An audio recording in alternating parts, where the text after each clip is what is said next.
Why does New Year always seem to sneak up on us? Just a little while ago we were enjoying warm summer days, and now we're busy wrapping presents, preparing the traditional New Year's dinner with Olivier salad, of course, also known as Russian salad, which in my honest opinion is a fatal mistake, and celebrating with our loved ones. And guess what? In Ukraine traditions, and I'm Ukrainian myself, we actually do all those Christmas-related things on New Year's Eve.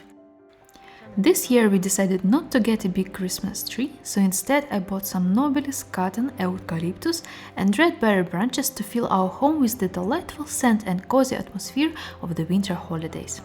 On my way home with those goodies, I even stumbled upon some pine branches lying on the ground, so I decided to add them to create a beautiful New Year's bouquet.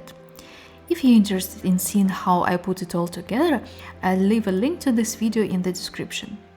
Hi guys, Happy New Year and welcome to my channel. Today we'll take an inspiration from this lovely bouquet for our artwork. To make it even more festive, we'll add some vibrant touches of sparkling watercolors. I'll quickly show you how to activate and use them to add shine and bright for our painting. I've prepared an outline of our New Year's bouquet in advance, and now I'm starting by pre-wetting a quarter part of the cotton blossom. I decided to use wet on wet technique for this. Once it's wet enough, I gently add a light blend of indigo on the edges, creating a gradient towards the center. This helps me identify the shadow areas. Additionally, the wet on wet technique allows me to simulate the softness of cotton flower. I then move on to the next quarter in front of the first one, making sure it doesn't touch the previous section so the pigments won't bleed. The technique remains the same, pre-wetting the area and apply a light blend of indigo on the edges. While the cotton blossom is drying, I'm transitioning to the leaves. My primary pigment for the leaves is phthalo turquoise with just a small amount of hooker's green. I want the leaves to have a cooler tone. To add highlights and bring a touch of warmth to the leaves, I use green gold, and for the shadows I use more ultramarine blue. Initially I tried Mayan blue genuine, but I wasn't happy with the combination of phthalo turquoise and Mayan blue. So I switched to ultramarine and I was quite pleased with this choice. For the technique, when it comes to the leaves, I'm using wet on dry approach with a light blend of phthalo turquoise and hooker's green. I cover the entire leaf with my light green mix and then add more saturated color to the edges and where I anticipate shadows. Lastly, I add a touch of green gold at the tip of the leaf and a bit of blue where I want to enhance the shadows. If I feel that the colors are too saturated, I add a couple of drops of clear water on the leaf where I want to decrease saturation. This way I'm moving from one leaf to another, choosing as next leaves which are not touching the ones that are still wet.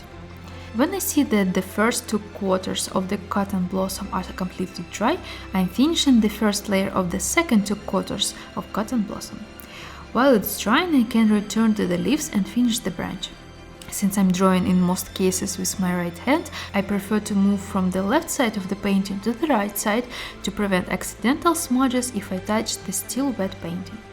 Once the left branch is finished, I can move to the second, smaller cotton flower.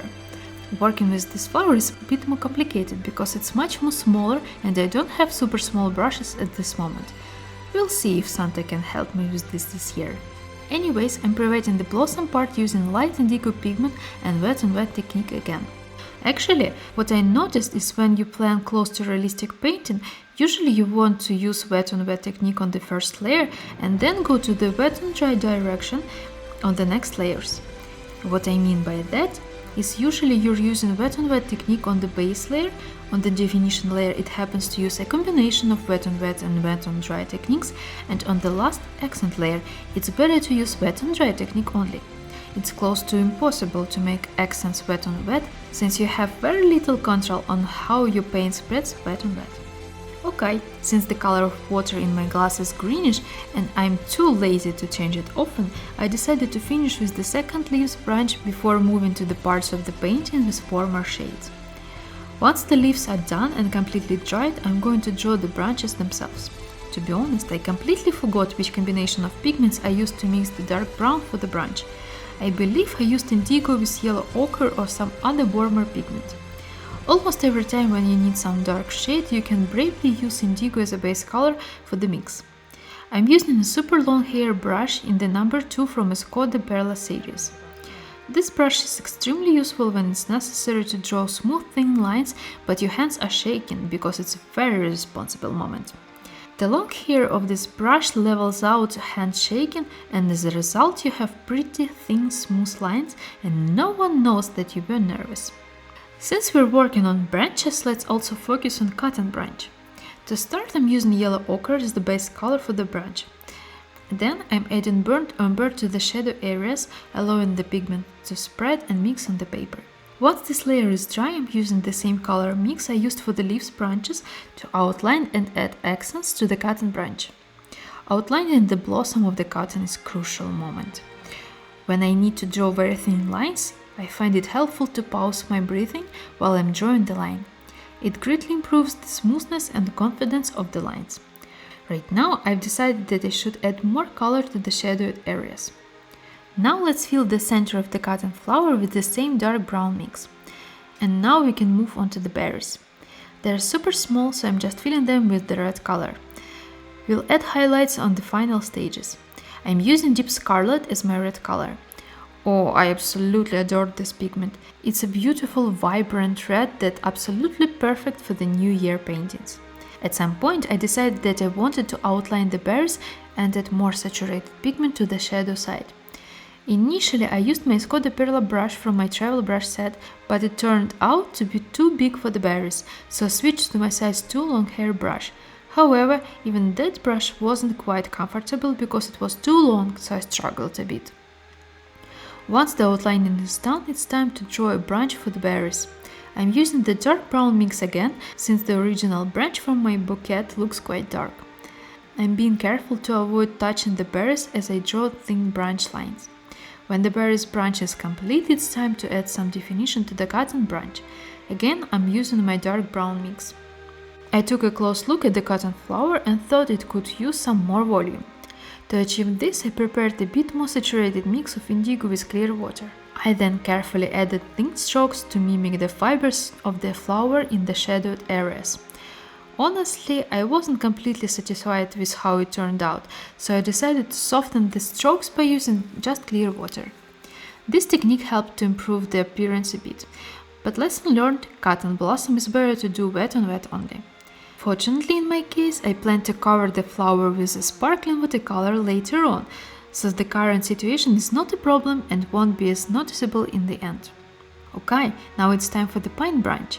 In my previous video, which I will link in the description, I already showed how I draw pine branches. However, learning is all about repetition, so here is my process. First, I use Hooker's Green and Phthalo Turquoise as my main pigments for pine branches. I start by drawing a base branch and then add needles with light strokes. It's important to vary the direction of the strokes and not align them perfectly. This gives our branch a more realistic look. I make some needles darker by adding more Phthalo Turquoise, but I keep most of them lighter with more Hooker's Green. From my perspective, I made this pine branch a bit too dark, but it's not a disaster. We can fix it with the final sparkling layer. It turns out that sparkling watercolors can help correct a reasonable amount of mistakes if you know how to use them. As a final touch, I use my perfect dark brown mix to cover the branch and the base of the needles, giving it a more realistic appearance.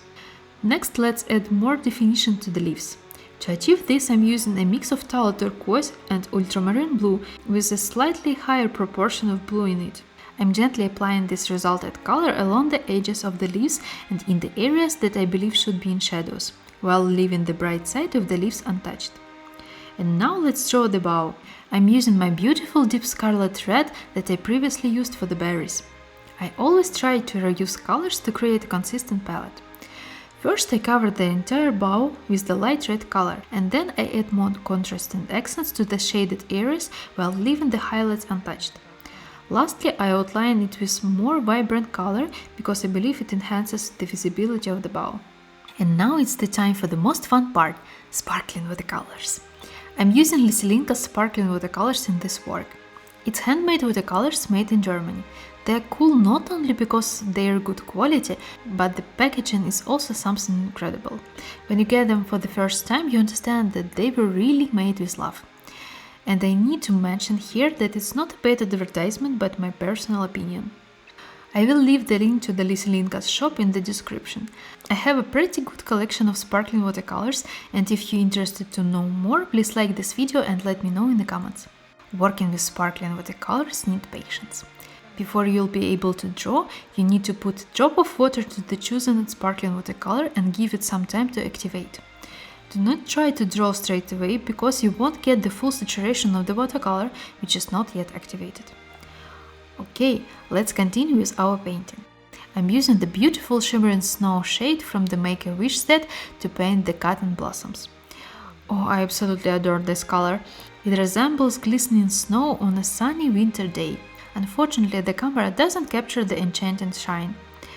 For the branches, I'm using the hazel shade, which is dark brown holographic color that offers a stunning shine. I'm applying the fully saturated color on the darkest part of the branch and creating a gradient to achieve a subtle sparkle in the lighter areas. As for the berries and the bough, I'm using the cranberry shade from the Autumn Glow set. It's also a holographic color that doesn't sparkle as much, but it gives a radiant glow from within, creating a captivating combination. For the bow, I'm also applying a gradient technique. The shaded parts are more saturated, while the lightest areas have a subtle shimmer. And finally, as a finishing touch, I'm adding sparkling pine needles using the pine shade from the same Autumn Glow set. At this moment, I realized that I had forgotten to add highlights to the berries. But no worries, I decided to try something new and add highlights with the white pencil. I only had a pastel white pencil on hand, so I gave it a shot. Maybe a white gouache would have worked better, but the pencil still looks pretty good. And there you have it! Now let's take a moment to appreciate how beautifully this painting sparkles. I must say I really enjoy working with sparkling watercolors. I hope this video was helpful for you. If you have any questions, please let me know in the comment section down below, and see you in the next videos. Bye and Happy New Year!